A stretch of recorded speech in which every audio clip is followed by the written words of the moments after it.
Excelentíssimo senhor desembargador Agostinho Gomes de Azevedo, presidente dessa colenda, 7ª Câmara Criminal do Decreto de Justiça Gerais, meus respeitos, eminente desembargador Cássio Salomé, eminente desembargador Marcílio Eustáquio, eminente desembargador Salvo Chaves, eminente procuradora, senhoras e senhores eventuados, precaros colegas advogados, excelências, vivemos em tempos extremamente assustadores. Ontem uma advogada foi retirada, algemada de dentro de uma sala de audiência. Eu não sei mais onde é que nós vamos chegar. Eu tenho 4 colegas que estão sendo ameaçados por conta de defenderem um cidadão chamado Adélio, por conta de um ato praticado lá em Juiz de Fora contra um presidenciável. Há algum tempo atrás, a Procuradoria da República queria saber quanto é que o ex-ministro e advogado Márcio Tomás Bastos recebia de honorários. Nós estamos realmente em tempos extremamente assustadores. E nesses tempos, experimentamos uma sanha encarceradora desmedida por parte do Ministério Público. Eu uma vez aqui, não é lugar de brincar, mas eu sou um cara meio sarcástico, eu não consigo diferenciar às vezes. O Lúcio fala que o meu sarcasmo beira o assinte, né? Isso aí, já falou isso comigo uma vez. Eu não consigo entender. E eu brinquei uma vez o seguinte: se na época de Caim e Abel tivesse imprensa e holofote, Deus teria que ter decretado a prisão preventiva de Caim por ter matado Abel. Isso é o que nós experimentamos hoje.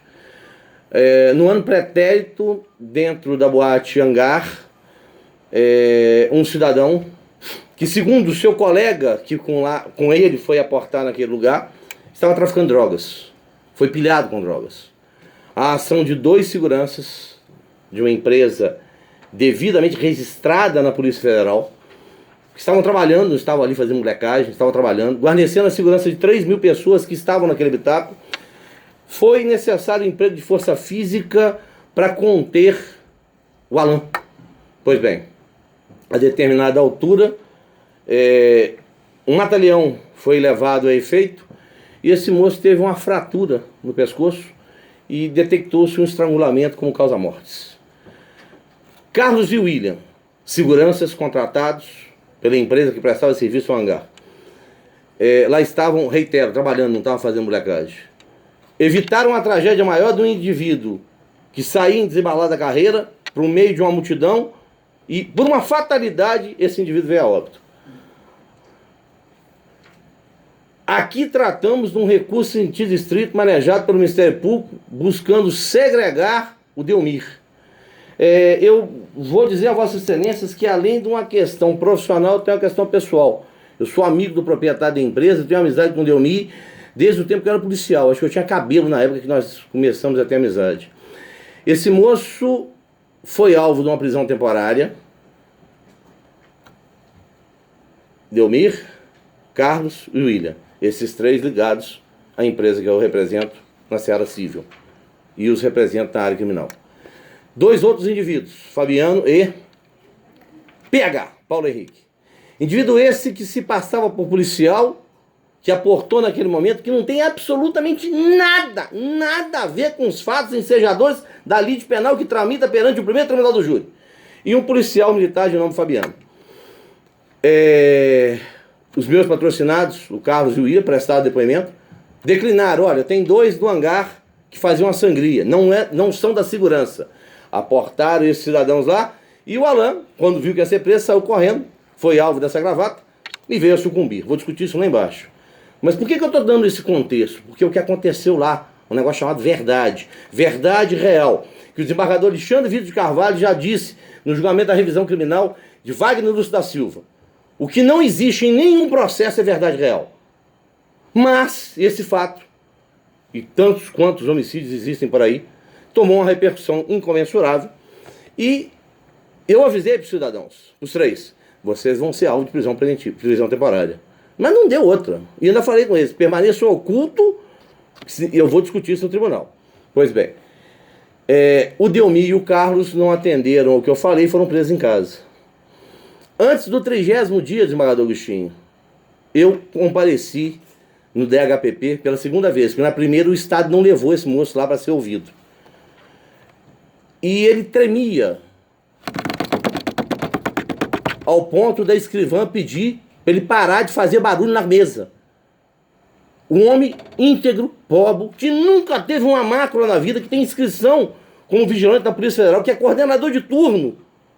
Porque naquele fato estavam o Carlos, o William, aportaram lá o PH, Paulo Henrique, e o Fabiano, que é policial militar. O Delmir, eminentes desembargadores, era um indivíduo chefe da segurança. E quando houve aquela querela, ele foi chamado lá. O delegado de polícia, incontinentemente, ao terminar de ouvi-lo, expediu o alvará de soltura e o colocou em liberdade. Ordem decretada de prisão temporária pelo juiz, o delegado mandou soltar. Pois bem, para nossa surpresa, depois de não ter sido indiciado, eu acho engraçado, com todo respeito que merece a douta procuradora de justiça que faz presente, o Ministério Público briga, reclama, chia, pita, que quer investigar. E quando alguém investiga, ela é contrário ao que foi investigado. O delegado de polícia, ao concluir as investigações, e vinculou pessoas que não têm nada a ver, vou ser muito claro com Vossa Excelência, tem dois personagens que não têm nada a ver, três aliás, né? O Delmir é um deles, com o evento morte. E eu não sou advogado dos outros dois. Um é PH, o outro é Fabiano, que é policial militar. O Delmir viu-se denunciado por homicídio com 3 qualificadoras e teve contra si um pleito de pedido de prisão preventiva. Um indivíduo que o delegado, que gastou o tempo que gastou para fazer as investigações, chegou à conclusão que não tinha vinculação nenhuma com o fato. Sua Excelência, o juiz monocrático, não decretou a prisão preventiva do Delmir, tampouco a prisão preventiva do Fabiano. Decretou giro outro, a prisão do Carlos, do William e do PH. Em razão das condições pessoais, nenhum desses dois indivíduos, seja Fabiano, seja Delmir, suportaram édito constritivo cautelar por parte da autoridade de piso, o juiz monocrático, o juiz sumariante do primeiro tribunal do júri. O promotor de justiça se insurgiu através do recurso em sentido distrito, e graças a Deus nesse caso, porque eu já vi desembargador Utinho, desembargador Marcis, desembargador Salve, desembargador Castro, eu já vi mandado de segurança para dar efeito suspensivo e mandar prender. Eu contemplei isso uma vez na minha vida. Foi aportar lá na primeira Câmara Criminal desse egrégio tribunal. Mas depois eles revogaram essa aberração. Pois bem, eu até brinquei com o Lúcio ali, eu tenho medo, porque a Procuradoria, eu vou dizer aqui a Vossa Excelência o seguinte: quem está falando aqui agora não é o advogado do homicida, né? Não é o advogado do pai de família, do cidadão que estava trabalhando, do indivíduo que preservou a vida de um punhado de gente e sempre preservou ali naquele local de trabalho, como em outros que já elaborou, que naquela oportunidade não teve nada a ver com o fato. Disso, Excelência, e não é o advogado dele que está falando não, Dr. Leonel Cavalhades, Procurador de Justiça.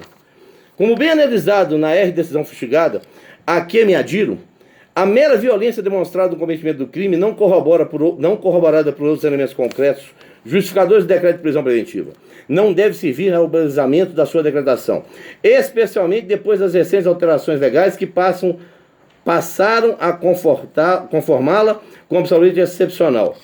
Ademais, os recorridos Fabiano e Delmir são primários, tendo o endereço certo, estão representados no advogado constituído. No caso sob análise, ao menos pelos dados constantes nos autos, não se colhe elementos concretos demonstrativos da necessidade da sua decretação. De outro lado, como bem ponderado na decisão, a participação imputada aos mesmos é de ordem secundária em relação aos demais, contra os quais justifica-se a detenção cautelar. E, por fim, verifico terem sido aplicadas medidas cautelares diversas da prisão nos termos do artigo 319 do CPP, inclusive de monitoramento eletrônico por meio de tornozeleira e recolhimento domiciliar noturno, conforme decisão de folha 561/563, que se mostram suficientes ao caso.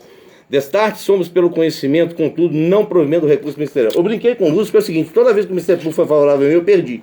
Tenho medo danado disso.